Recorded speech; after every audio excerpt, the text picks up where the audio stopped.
സമ്മതിക്കില്ല.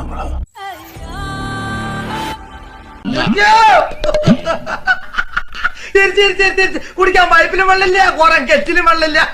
ടിവിയില് നസറിയ പരിപാടി ചെയ്യുമ്പോ ജനിച്ചിട്ടില്ലായിരിക്കും അല്ലേ? ടിവിയിലൊക്കെ അവതാരികയായിരുന്നു പണ്ട്.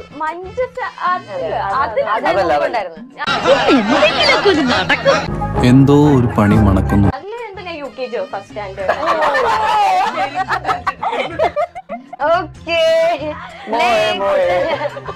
ദൈവമേ, മൂർഖനെയാണല്ലോ ചവിട്ടിയത്. ചെറുതായി വരുമോ ചെറുതായി പോവല്ലേ?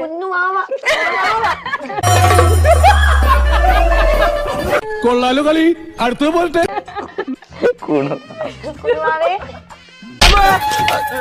ചോദിച്ചു വാങ്ങണ്ടായിരുന്നു, അതും കൊങ്ങി. തോൽവിയുടെ പടുകുഴി. ഒരുപാട് ഇങ്ങനെ കമന്റ്സ് ഒക്കെ നമ്മളിങ്ങനെ വായിച്ച് തപ്പി പറക്കൂലോ. അങ്ങനെ പെട്ടെന്നൊന്നും കാണാൻ പറ്റില്ല. പിന്നെ ഞാൻ അങ്ങ് തപ്പി തപ്പി തപ്പി ഒരു കമന്റ്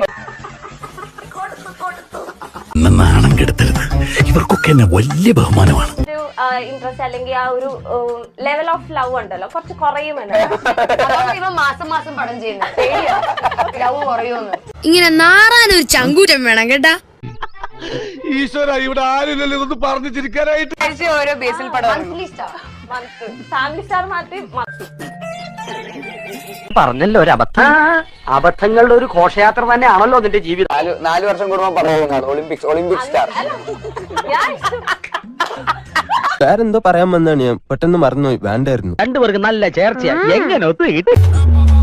വെറുതെ ചിരിപ്പിക്കരുത്. ഇതൊക്കെ ഞാൻ സിനിമയിലൊക്കെ വരുന്നതിന് മുമ്പേ ഇത്രയും പ്രായമുള്ളതുകൊണ്ട് ഞാൻ കുഞ്ഞുനാള് മുതലേ കാണുന്ന ഒരാളാണ്. വിഷമിക്കാതിരിക്കും, ഇതിലും വലുത് ഏതാണ്ട് വരായിരുന്നു. ഇങ്ങനെ തീർന്നെന്ന് കരുതിയാ മതി.